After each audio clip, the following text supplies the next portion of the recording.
On vit dedans, on les traverse tous les jours, mais est-ce qu'on comprend vraiment la logique qui se cache derrière nos villes? Aujourd'hui, on va déconstruire ce concept qui a l'air si simple pour révéler les forces qui sculptent en fait notre quotidien. Bon, alors, on attaque. La question, elle a l'air toute bête, non? Qu'est-ce qu'une ville? Sauf que la réponse, eh bien, elle est super complexe. Et surtout, elle n'est pas du tout la même selon l'endroit où on se trouve sur la planète. Et là, regardez-moi ça. C'est assez fou quand même. Au Danemark, vous rassemblez 200 personnes et hop, c'est une ville. Par contre, au Japon, il en faut 50 000. L'échelle n'a rien à voir. Si on fait le calcul, ça veut dire qu'une seule ville japonaise pourrait contenir 250 villes danoises. Incroyable! Ça montre bien qu'au final, le statut de ville, c'est avant tout une convention. Alors pour mettre un peu d'ordre dans tout ça, les géographes ont leur propre jargon. On va voir ensemble 3 termes, 3 concepts vraiment essentiels pour commencer à parler le même langage et comprendre de quoi il s'agit. D'abord, le mot ville lui-même. Le truc à retenir, c'est que c'est un tout, une sorte d'écosystème autonome. C'est un endroit où les gens vivent et où ils travaillent. C'est ça le point clé.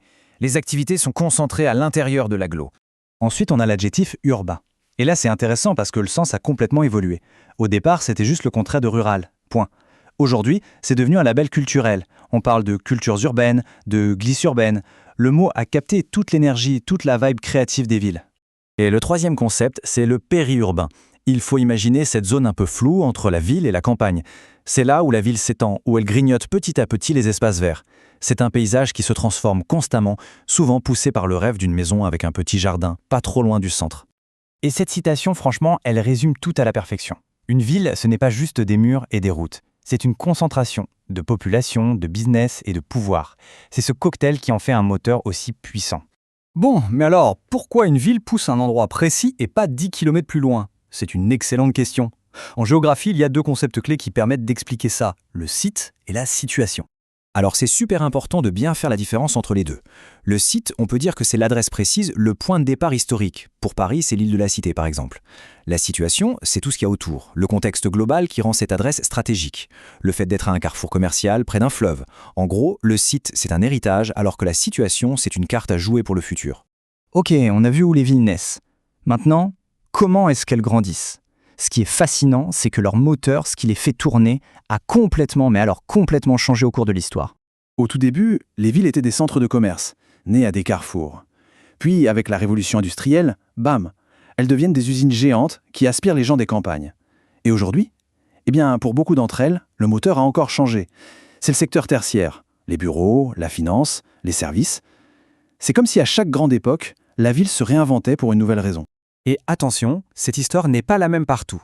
Dans les pays industrialisés, la croissance a été plus ancienne, plus lente, tirée par l'économie. Mais dans beaucoup de pays en développement, c'est une autre histoire. La croissance y est explosive, super rapide. Elle est poussée par 2 choses en même temps. Une forte natalité et un exode rural qui est encore massif aujourd'hui. On a vraiment 2 dynamiques très différentes. Allez, maintenant, on enfile la blouse blanche et on va disséquer une ville. On va regarder à l'intérieur pour voir comment elle est faite, un peu comme un biologiste le ferait avec un organisme vivant. Et tout part du cœur, le centre-ville, ce qu'on appelle souvent le CBD, le Central Business District. C'est le noyau originel. C'est là que tout est le plus dense, le plus concentré. C'est le centre du pouvoir économique avec les sièges sociaux, les grands magasins, les banques. Ensuite, autour de ce cœur, on trouve des cercles concentriques. Les banlieues, en général, c'est là où les gens habitent. Mais il faut faire très attention avec ce mot « banlieue » parce qu'il cache des réalités complètement différentes selon l'endroit du monde où on se trouve. Et voilà, c'est ça le point crucial. En Amérique du Nord, la banlieue, c'est souvent le rêve. La maison, le jardin, l'espace. C'est un marqueur de réussite sociale. En Europe, c'est souvent très différent. Historiquement, la banlieue, c'était d'abord les grands ensembles, les cités ouvrières, construites pour loger les travailleurs près des usines. La perception peut donc être radicalement opposée.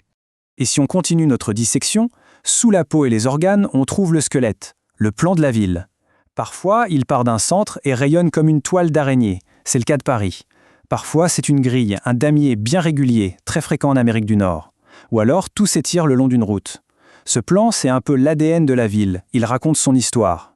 Bon, on a vu le comment la ville est structurée. Maintenant, la question, c'est le pourquoi. Pourquoi vit-on en ville?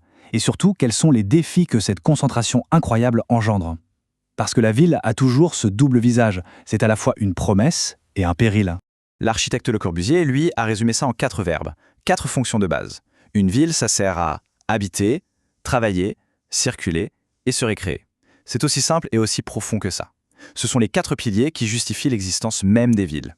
Le problème, c'est que cette concentration même, qui est la plus grande force de la ville, qui la rend si efficace et dynamique, est aussi la source de tous ses plus grands défis. C'est un vrai paradoxe. Et ces défis, les experts les appellent les pathologies urbaines. Ça va des logements insalubres, aux bidonvilles, à la ségrégation, où les riches et les pauvres ne se mélangent plus. Et bien sûr, il y a les embouteillages, la pollution, le bruit, l'insécurité. C'est tout le revers de la médaille, le côté sombre de la promesse de la ville. Au final, on en revient toujours à ça. La ville, c'est le lieu de nos plus belles réussites et de nos problèmes les plus graves. C'est à la fois la solution et le défi.